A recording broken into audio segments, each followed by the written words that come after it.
Assalamualaikum warahmatullahi wabarakatuh. Nama saya Nita Stianingrum, NIM D22 2018 02564, kelas D2248. Di sini saya akan mempresentasikan tugas analisis jabatan kegiatan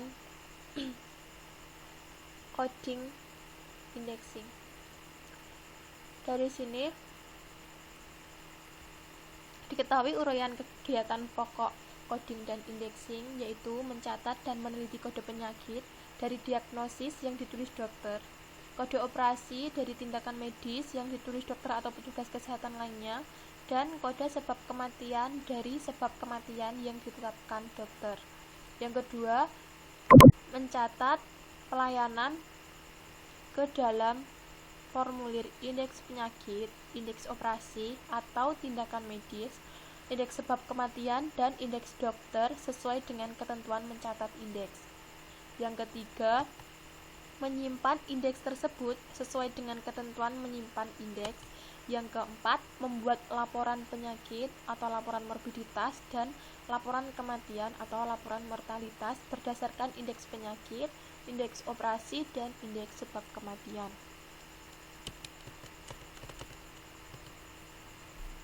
Untuk pengukuran waktu dalam satuan menit, pada observasi pertama didapat kegiatan pokok dilakukan selama 5 menit. Untuk yang kedua dilakukan selama 7 menit. Untuk yang ketiga dilakukan selama 5 menit. Yang keempat dilakukan selama 6 menit. Yang kelima dilakukan selama 6 menit. Yang keenam dilakukan selama 8 menit. Sehingga rata-rata waktunya diperoleh 6 menit, yaitu dari perhitungan total pengukuran waktu dibagi jumlah hari observasi, yaitu ada 6 hari. Untuk kuantitas kegiatan dalam satuan waktu, kegiatan pokok yang pertama ini dilakukan selama atau 50 kali per hari. Kuantitas kegiatan per tahun dihitung dengan rumus kuantitas kegiatan dikali 214, karena kegiatannya dilakukan per hari sehingga harinya ada 214 dalam satu tahun, sehingga diperoleh hasil 10.700 kali per tahun.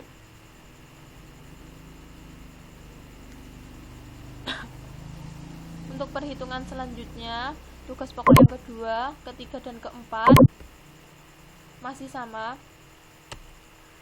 kecuali untuk pembuatan laporan penyakit atau laporan kematian itu dilakukan 1 kali dalam 6 bulan, sehingga perhitungannya yaitu 1 dikali 12 dibagi 6 sama dengan 4 kali per tahun. Kemudian untuk tugas penunjang coding indexing, tugas penunjang yang pertama yaitu rapat koordinasi. Rata-rata waktu kegiatannya 2 jam, keterangannya bulan. Total waktu kegiatan per tahun dihitung dari rata-rata waktu kegiatan dikali jumlah bulan dalam 1 tahun,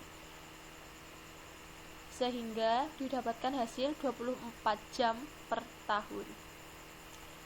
Untuk loka karya, rata-rata waktu kegiatannya 6 jam, keterangannya tahun, sehingga perhitungan total waktu kegiatan per tahunnya yaitu 6 dikali 1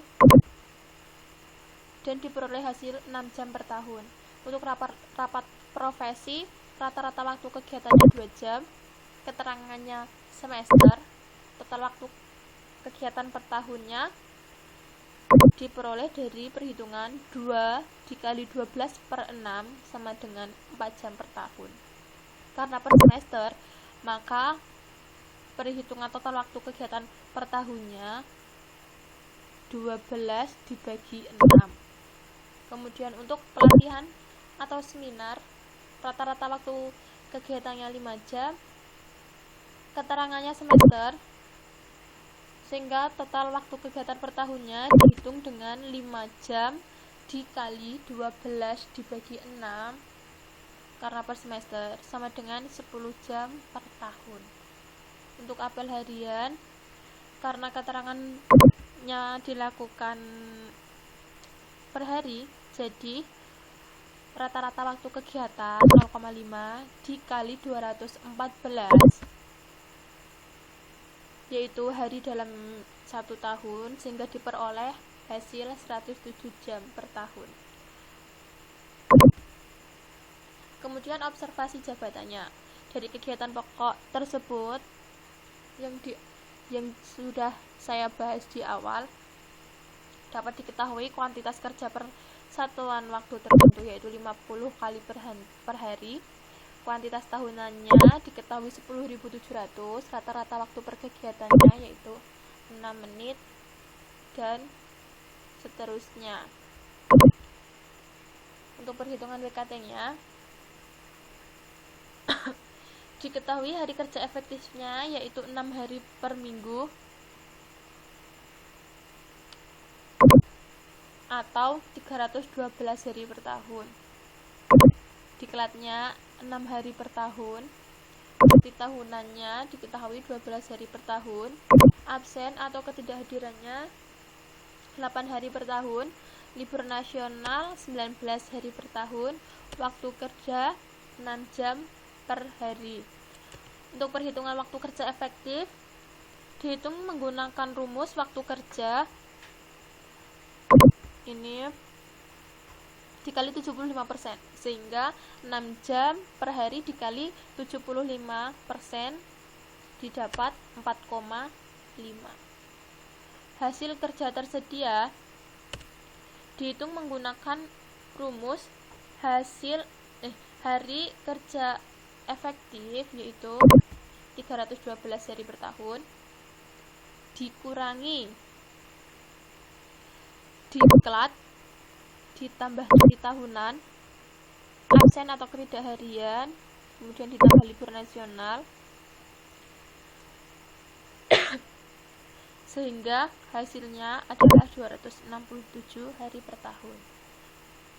Jam kerja tersedia atau WKT dihitung dari rumus hasil kerja hari kerja tersedia dikali waktu kerja efektif,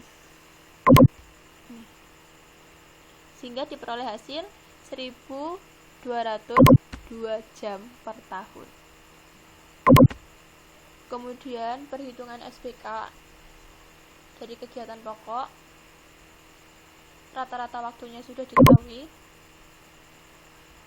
Kemudian untuk perhitungan rata-rata waktu per jam, karena rata-rata waktu yang diketahuinya menggunakan satuan menit, maka diubah dulu ke jam dengan rumus rata-rata waktu satuan menit yaitu 6 menit dibagi 60, sehingga hasilnya 0,1. Kemudian untuk perhitungan WKT-nya tadi sudah diketahui, yaitu WKT-nya 1.202 jam per tahun.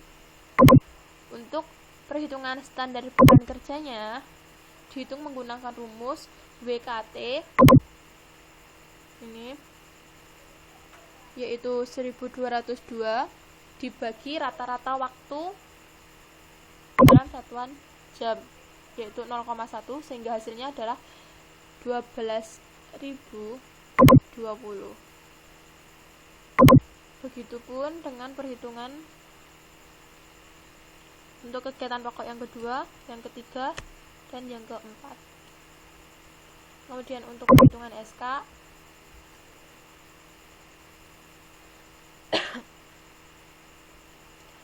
rapat untuk unit kerja atau kegiatannya yang rapat koordinasi, rata-rata waktu kegiatannya 2 jam per bulan. Untuk loka karyanya 6 jam per tahun. Untuk rapat profesinya 2 jam per tahun. Pelatihan atau seminarnya 5 jam per semester. Untuk apel hariannya 30 menit atau 0,5 jam per hari, waktu senggangnya 1 jam per hari. Sehingga total waktu yang dilakukan dalam 1 tahunnya yaitu 24 dari perhitungan 2 dikali 12 sehingga hasilnya 24. Untuk perhitungan lokakaryanya masih sama. Rata-rata waktu rumusnya untuk perhitungan total waktu yang dilakukan dalam 1 tahun yaitu rata-rata waktu dikali 1, karena dilakukan dalam 1 tahun maka 6 dikali 1 sehingga hasilnya 6. Rapat profesi, untuk rapat profesi perhitungannya juga masih sama, 2 dikali 1 sehingga hasilnya 2. Untuk pelatihan atau seminar karena dilakukan per semester maka perhitungannya yaitu 5 jam dikali 12 dibagi 6 sehingga hasilnya 10. Kemudian untuk apel harian rata-rata waktunya 0,5 jam karena dilakukan per hari maka perhitungannya yaitu 0,5 dikali 214 sehingga hasilnya 105,5. Untuk waktu senggangnya 1 jam per hari maka perhitungannya yaitu 1 dikali 211 sehingga hasilnya 211. 211 ini diperoleh dari hari kerja per tahun. Perhitungan WKT-nya sudah diketahui. Kemudian standar kelonggarannya dihitung menggunakan rumus total waktu kegiatan yang dilakukan dalam 1 tahun dibagi dengan WKT sehingga hasilnya 0,020. Sampai waktu senggang perhitungannya juga masih sama sehingga SK-nya diketahui 0,114. Ini dari penjumlahan. Rapat koordinasi dijumlah dengan lokakarya, jumlah dengan rapat profesi, kemudian dijumlah dengan pelatihan atau seminar, kemudian dengan apel harian dan waktu senggang sehingga hasilnya 114. Untuk perhitungan KG-nya dari kegiatan pokok standar beban kerjanya sudah diketahui, sudah dihitung, kemudian kuantitas kegiatannya sudah, kemudian untuk SK-nya sudah dihitung juga. Kemudian untuk perhitungan KG per kegiatan yaitu kuantitas kegiatan dibagi dengan standar beban kerja sehingga hasilnya 0,890 atau 0,890. Untuk perhitungan selanjutnya juga masih sama. Terus kemudian untuk perhitungan kebutuhan tenaga akhir maka dihitung dengan rumus jumlah kegiatan dibagi atau ditambah dengan SK. SK-nya diketahui yaitu 0,144 sehingga hasilnya yaitu 1101. Sehingga diketahui beban kerja petugas rekam medis atau petugas coding indexing tergolong berlebih atau overload karena hasil analisa beban kerjanya melebihi 1 yaitu 1,101 per 1 petugas. Sekian, wassalamualaikum warahmatullahi wabarakatuh.